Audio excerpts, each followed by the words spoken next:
राधे राधे। नमस्कार दोस्तों, मैं आपकी एस्ट्रोदोस्त एस्ट्रोलॉजर अर्चना गुप्ता अपने ज्योतिष के चैनल पर आप सभी का हार्दिक स्वागत करती हूं। और कैसे हैं आप सभी? आशा करती हूं आप सभी स्वस्थ और प्रसन्न होंगे अपने पूरे परिवार के साथ। ऐसे ही स्वस्थ और प्रसन्न बने रहें, ऐसी मैं आप सभी के लिए मंगल कामना करती हूँ।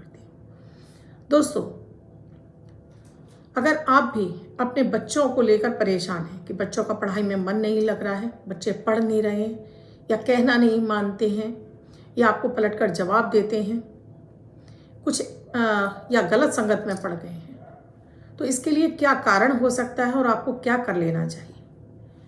दोस्तों, इस भौतिकतावादी युग में जितना अधिक दूर संचार यानी कि ये इंटरनेट का ज़माना जो चला है, जो 10-12 साल से टीवी, मोबाइल, इन सब की अधिकता के कारण एक छोटा सा बच्चा, वो 6 महीने का बच्चा भी अब मोबाइल देखना चाहता है। मोबाइल ही देखकर खाना खा रहा है।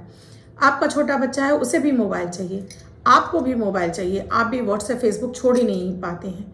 आप हस्बैंड है तो माँ है तो बच्चे को प्रॉपर आप टाइम ही नहीं दे पाते हैं, और आप बस चीखते चिल्लाते हैं अपने बच्चों पर, जिसकी वजह से बच्चे और ज़्यादा उदंड हो जाते हैं। आज इस वीडियो में मैं सब कुछ आपको बहुत ही विस्तार से बताने वाली हूँ। क्या ग्रहों का इम्पैक्ट है, आपको क्या करना चाहिए। दोस्तों, वीडियो शुरू करूं उससे पहले आप सभी से एक रिक्वेस्ट है कि अगर आप मेरे इस चैनल से नए जुड़ रहे हैं या आपने अब तक मेरे इस चैनल को सब्सक्राइब नहीं किया है, तो आप पहले चैनल को सब्सक्राइब कीजिए, साथ में बेल बटन को यानी कि घंटी के बटन को ऑल पर कर लीजिए, जिससे मेरे प्रतिदिन के सभी वीडियोस आपको मिले। ये 3:11 पर विशेष वीडियो, 7:30 पर लाइव अमृत की बूंद और जादुई अक्षर और आपके मन की जिज्ञासा लेकर। दोस्तों, आप माता पिता हैं तो बच्चों के लिए आपको पूरा समय देना होता है। बच्चों की पेरेंटिंग यानी कि उन्हें पालन पोषण कोई एक हंसी मजाक नहीं है। बच्चों को अच्छे संस्कार देना, उनके अंदर वो अच्छे गुण पैदा करना, वो माता पिता का ही कर्तव्य होता है। उन्हें धैर्य के साथ में बच्चों को ट्रीट करना चाहिए। छोटी छोटी बातों पे ना तो बच्चों पे गुस्सा करना चाहिए और ना ही चिल्लाना चाहिए। उन्हें वो चीज़ वो क्यों कर रहे हैं, क्यों करना चाहिए, बताना चाहिए। एक्चुअली में क्या है कि मोबाइल पे जब आप देखते हैं, कुछ भी देखते हो तो स्क्रीन बहुत तेज़ी से बदलती है, तो बच्चों का भी दिमाग उसी तेज़ी से चलना शुरू होता है। चाहे वो गेम खेल रहे हों, चाहे कोई वीडियो कार्टून देख रहे हों, उसमें कोई शिक्षाप्रद तो होता नहीं है, बस उनकी आंखें चल रही होती हैं, जिससे उनका कॉन्सेंट्रेशन पावर यानी कि एकाग्रता भंग होने लगती है, जिसकी वजह से उनको पढ़ाई नीरस लगने लगती है और पढ़ाई में उनका मन नहीं लगता है। क्योंकि पढ़ाई तो वैसे भी बोरिंग होती है, जल्दी से किसी को समझ में नहीं आती। हम बड़ों को भी हम पढ़ने बैठते हैं तो जल्दी से नींद आ जाती है। किताब खोली नहीं कि हमने 2-4 शब्द पढ़ नहीं पाए, तब तक तो नींद ही आ जाती है, क्योंकि ये बोरिंग सब्जेक्ट है। और मोबाइल पे आप कुछ देख रहे हो तो बड़ी तेज़ी के साथ में इंटरेस्टिंग लगता है, मन को अच्छा लगता है, तो इस तरफ हमारा मन उधर भागता है। तो ध्यान रखिए कि अगर आप अपने बच्चे को पढ़ा रहे हैं तब आप भी अपने मोबाइल को साइड रखिए। ऐसा नहीं है कि बच्चों को आप पढ़ाने बैठ गए और आप मोबाइल पे लगे हुए हैं, तो बच्चे का भी मन करेगा बार बार, जब उसकी ट्यून बजेगी या कुछ भी होगा तो बच्चा भी चाहेगा कि वो भी उसमें इन्वॉल्व हो। तो आपको चाहिए कि अपने मोबाइल को साइड रखिए। ऐसे ही खाने की टेबल पर भी आपको मोबाइल लेकर नहीं बैठना चाहिए। सभी को एक समय का खाना टेबल पर जरूर खाना चाहिए। जब भी बच्चों का पंचम भाव से राहु का संबंध बनता है, या राहु की महादशा चल रही हो, या लग्न में राहु हो, तो ऐसे बच्चों का पढ़ाई में मन नहीं लगता है। लग्न पे बैठा राहु पढ़ाई में मन नहीं लगने देता, क्योंकि उसका पंचम दृष्टि शिक्षा भाव पर, यानी पंचम भाव जो होता है हमारी कुंडली का, वो शिक्षा का ही भाव होता है। तो वहाँ दृष्टि पड़ रही होती तो पढ़ाई में मन उचाट कर देता है। पंचम भाव बैठा हुआ राहु हमें पढ़ाई में मन नहीं लगने देता है, मन भटकाता है। साथ में अगर राहु की महादशा चल रही है तब भी सेम इम्पैक्ट आता है। या तो पढ़ाई में मन लगता ही नहीं है, या पढ़ाई सामान्य एवरेज होती है, या फिर कभी आपका बीच में बैक लग जाता है, यानी कि ब्रेक लग जाता है पढ़ाई में। तो अपने बच्चे को मोरली सपोर्ट दीजिए, उससे चीखे चिल्लाइए मत। चीखने चिल्लाने से वो नहीं पढ़ेगा। मोरली उसे सपोर्ट कीजिए। उसका जब मन करता है तब पढ़ने दीजिए। बहुत अधिक उसे जंक फूड, फास्ट फूड मत खिलाइए। इससे होता क्या है, उसके शरीर में वात और पित्त की प्रधानता बढ़ने लगती है, तो शरीर के अंदर एक एनर्जी और ज़्यादा बढ़ जाती है, जिसकी वजह से भी उसका एसिडिटी और गैस बढ़ने से मन पढ़ाई में नहीं लगता है। और अगर ऐसे में कहीं राहु के साथ में शुक्र का भी प्रत्यंतर आ जाता है, तो ऐसे बच्चे गलत संगत में चले जाते हैं, गलत यारी दोस्ती में चले जाते हैं, किसी लड़की के चक्कर में या किसी ऐसे दोस्त के चक्कर में जो गलत किसी तरह के भी व्यसनों में पड़ा होता है। इस वजह से बच्चे आपके बिगड़ जाते हैं। तो अब आपको क्या करना चाहिए? तो यहाँ जो मैं सटीक उपाय दे रही हूँ, अगर आप यकीन मानिए आप करते हैं, तब आपको आपके बच्चे को इन सब चीज़ों से धीरे धीरे मुक्ति मिल जाती है और आपका बच्चा इन सब चीज़ों से बाहर आकर पढ़ाई में उसका मन लगने लगता है। पर उससे पहली बात है कि आपको बच्चे को डांटना नहीं है। आप बार बार ये भी कहना छोड़ दीजिए किसी से भी कि मेरा बच्चा पढ़ता नहीं है, बल्कि आपको कहना चाहिए कि मेरा बच्चा बहुत होशियार है और वो पढ़ रहा है, उसे पढ़ा हुआ याद हो रहा है।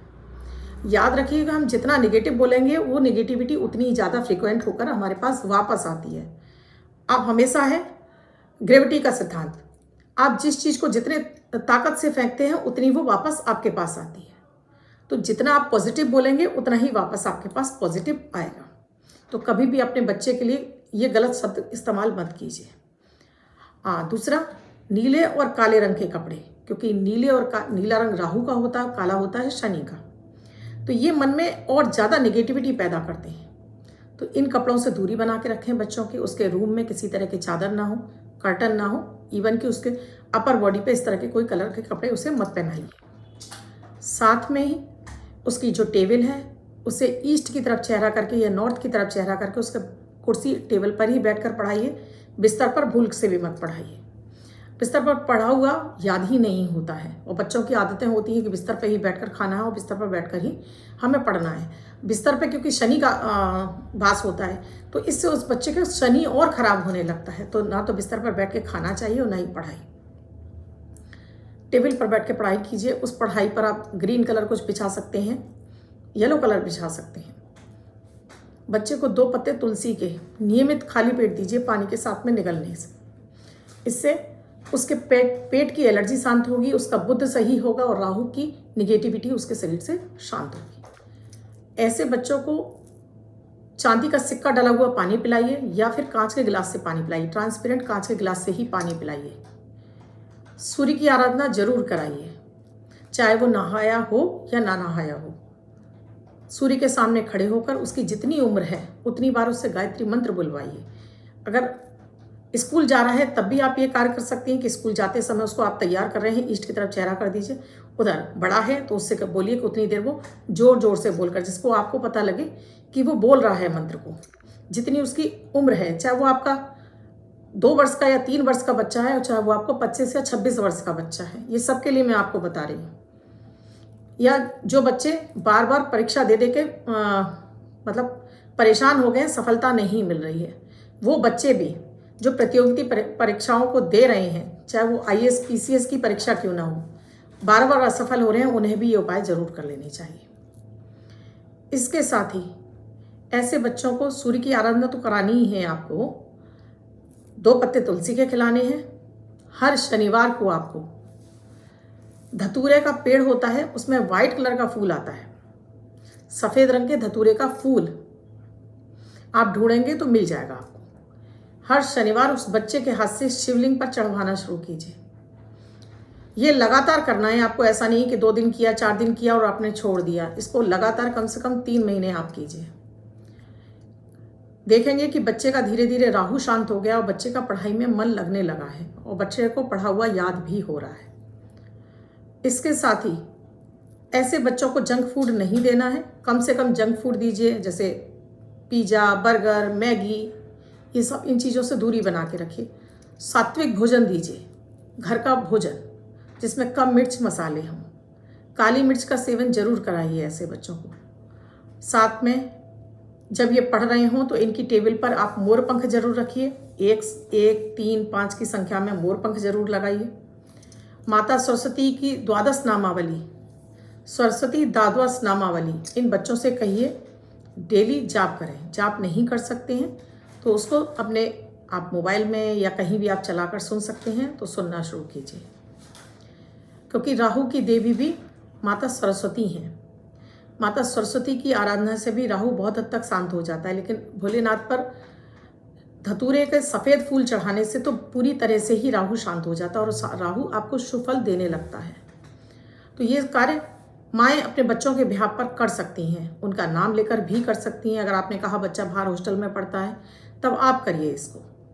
आप उस बच्चे का नाम लेकर, संकल्प लेकर ये प्रयोग आप भी कर सकती हैं, जिससे कि आपके बच्चे की कुंडली का वो राहु शांत हो और उसका पढ़ाई में मन लगे, वो पढ़ा हुआ उसे याद रहे, अच्छे नंबरों से पास हो जाए, करियर उसका अच्छा बन जाए। आई होप दोस्तों मेरा वीडियो आपको अच्छा लगा होगा। वीडियो अच्छा लगा है तो शेयर अधिक से अधिक करिए, क्योंकि ये आज की समस्या है हर माँ की, चाहे वो छोटा बच्चा हो चाहे बड़ा बच्चा हो। हर माँ को ये परेशानी है कि बच्चा कहना नहीं मानता है, सुनता नहीं है। इससे बच्चे का जो दिमाग है वो सही तरीके से काम करेगा, उसे वैल्यूज समझ में आएंगी और वो आपको भी पलट कर जवाब नहीं देगा, आपको भी मान सम्मान देगा। दोस्तों शेयर करना बिल्कुल भी ना भूलें। अब अगर आप कुंडली का विश्लेषण कराना चाहते हैं तो स्क्रीन पे नंबर दिए हुए हैं 8077506510। इस नंबर पर कॉल या मैसेज के द्वारा प्रोसीजर जान सकते हैं कुंडली विश्लेषण का। इसके साथ ही जीवन रक्षा कवच चाहते हैं, शुक्र यंत्र चाहते हैं या भाग्योदयकारी वीसा यंत्र चाहते हैं तो उसके लिए भी आप इन्हीं नंबरों पर कॉल भी कर सकते हैं, व्हाट्सएप मैसेज के द्वारा भी प्रोसीजर जान सकते हैं। धन्यवाद दोस्तों, स्वस्थ रहें, मस्त रहें, जीवन में सदैव तरक्कियां करते रहें, ऐसी आपके लिए मंगल कामना करती हुई आपसे विदा लेती हूँ। धन्यवाद।